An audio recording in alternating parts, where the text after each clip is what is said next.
ഒരിക്കൽ പ്രവാചകൻ പഠിപ്പിച്ചാണ്, നാളെ കോടതിയിൽ നിൽക്കുമ്പോ ദൈവം മനുഷ്യരോട് ചോദിക്കും, എന്നാലും ഞാൻ വയ്യാതെ കിടന്നപ്പോ നീ വന്നില്ലല്ലോ എന്നെ കാണാൻ. ആരാ ചോദിക്കുന്നത്? ദൈവം ചോദിക്കുക. ആരോട് ചോദിക്കുക? മനുഷ്യരോട് ചോദിക്കുക. എന്നാലും ഞാൻ വയ്യാതെ കിടന്നപ്പോ നിങ്ങൾ എന്നെ കാണാൻ വന്നില്ലേ? ആരെ? ദൈവം. അപ്പൊ ഈ മനുഷ്യൻ ചോദിക്കും, പടച്ചോൻ വയ്യാതെ ആവുകയെ, എനിക്കറിയില്ലായിരുന്നു പടച്ചോനെ. അപ്പൊ പടച്ചോൻ പറയാ എന്തെന്നറിയോ? ഇന്ന വീട്ടിലെ രാഘവന്റെ മോൻ വയ്യാതെ കിടന്നില്ലേ, ഞാൻ അവിടെ നിന്നെയും കാത്ത് നിൽക്കായിരുന്നു, നീ വന്നില്ല. നീ തിരക്ക് പിടിച്ച് പള്ളി പോയി, നീ അമ്പലത്തിലൊക്കെ പോയി, പക്ഷേ നീ ഇന്ന ആളുടെ വീട്ടിൽ വന്നില്ല.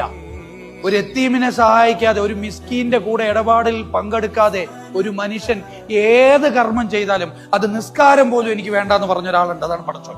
നിസ്വാർത്ഥമായി ചെയ്യുന്ന കർമ്മങ്ങളാണ് ദൈവം കാണുന്നത്. അപ്പൊ പടച്ചോന്റെ മുന്നിൽ ഏറ്റവും റിവാർഡിന് അർഹമാകുന്ന കർമ്മങ്ങൾ നിസ്വാർത്ഥമായി ചെയ്യുന്നതാണ്, എനിക്ക് വേണ്ടി ചെയ്യുന്നതല്ല. ആരുടെ കണ്ണിൽ? ദൈവികമായി ദൈവത്തിന്റെ കണ്ണിലെ കാര്യം ഞാൻ പറഞ്ഞത്, മനുഷ്യന്റെ കണ്ണിലല്ല കേട്ടോ. ഇനി നാളെ ഒരു കോടതിയിൽ ഏറ്റവും കൂടുതൽ റിവാർഡ് ചെയ്യപ്പെടാൻ പോകുന്നത് ആ ചെയ്ത കാര്യങ്ങളാണ്. അതുകൊണ്ടാണ് ഞാൻ പറഞ്ഞത്, ഒരു മനുഷ്യൻ സ്വാർത്ഥനാണെങ്കിൽ നിസ്വാർത്ഥതയായിരിക്കും അവന്റെ ഏറ്റവും വലിയ സ്വാർത്ഥത. കാര്യം എന്താണ്? അവിടെ ചെല്ലുമ്പോൾ രക്ഷപ്പെടണ്ടേ? സ്വന്തത്തെ ആത്മാർത്ഥമായിട്ട് ദൈവികമായിട്ട് ഒരുപാട് സ്നേഹിക്കുന്ന ഒരാൾക്ക് അയാളായിരിക്കും ലോകത്തിലെ ഏറ്റവും വലിയ നിസ്വാർത്ഥൻ. കാരണം ഏറ്റവും വലിയ സ്വാർത്ഥത നിസ്വാർത്ഥതയാണ്.